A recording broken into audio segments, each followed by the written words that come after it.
Assalamualaikum warahmatullahi wabarakatuh. Halo semuanya, ketemu lagi dengan aku Rahma Yulianingsih. Di video aku kali ini, aku akan menganalisis sebuah novel dari salah satu aplikasi digital yaitu Wattpad dengan judul Bad Romance karya Equita Milianda. Untuk selengkapnya, tonton video aku sampai habis ya.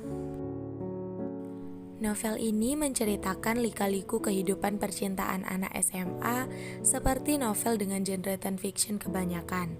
Dalam novel ini diceritakan seorang siswi SMA bernama Katia, siswi yang sebenarnya standar-standar aja, tidak cantik-cantik amat, tidak pinter-pinter amat.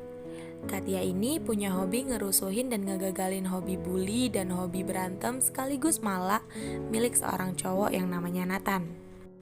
Nathaniel Adriano Wirasetya adalah seorang cowok yang hobi banget bikin rusuh seantero sekolah. Mulai dari hal sepele kayak telat, bikin kerusuhan, sampai tawuran dibilang parah sih, parah banget. Tapi Katia jengah dengan kelakuan sok berkuasa dan sok gantengnya Nathan. Sampai akhirnya Katia berani melawan. Tapi justru itu malah membuat Nathan semakin menjadi-jadi. Sampai pada suatu hari di mana mereka memutuskan untuk membuat perjanjian paling laknat sepanjang masa. Di mana Nathan akan berantem atau malak korbannya, Katia akan sebisa mungkin mendatangi tempat itu buat ngegagalin rencana Nathan. Karena seringnya Katia menggagalkan rencananya, Nathan kesel sendiri dan sering curhat sama teman-teman segengnya. Teman segeng Nathan malah membuat taruhan dengan menantang Nathan untuk bisa menaklukkan Katia. Karena gak mau dianggap cemen atau banci sama teman-temannya, akhirnya Nathan menyetujui tantangan itu. Waktu terus berlalu, Nathan akhirnya berhasil memenuhi tantangan dari teman-temannya. Tapi seiring berjalannya waktu, semakin Nathan mengenal Katia dan sebaliknya, mereka malah cinta lokasi. Setelah itu muncullah banyak konflik lainnya, seperti hubungan Nathan Katia yang harus putus nyambung karena masalah sepele.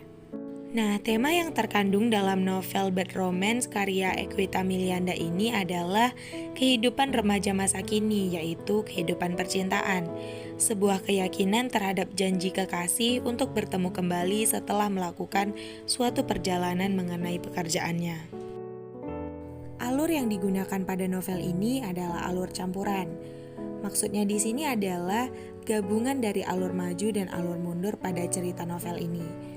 Penulis pada awalnya menyajikan ceritanya secara urut, dan kemudian pada suatu waktu, penulis menceritakan kembali kisah masa lalu atau flashback. Nah, di dalam novel ini juga terdapat nilai-nilai di dalamnya. Yang pertama, nilai moral. Menurut pendapat saya, nilai atau pesan moral yang terkandung dalam novel ini yaitu jangan mudah ngejudge seseorang. Ketika yang tersembunyi nongol ke permukaan, perasaan kita bisa saja berbalik arah. Berawal dari benci jadi cinta misalnya. Lalu jangan kepoan, jangan maksa mau tahu semua hal dari orang terdekat kita. Karena bisa jadi dia emang punya rahasia masa lalu yang gak nyaman rasanya buat dibagi ke orang lain.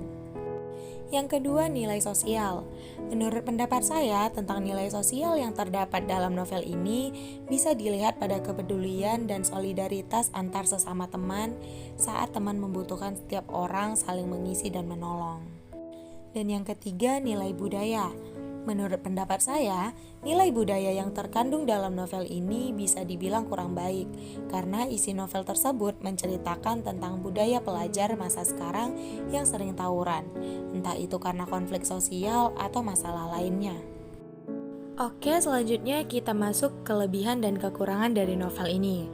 Untuk kelebihan, novel Bad Romance ini recommended banget buat kalian-kalian yang suka baca teen fiction tapi bosen sama alur kebanyakan novel teen fiction yang gitu-gitu aja.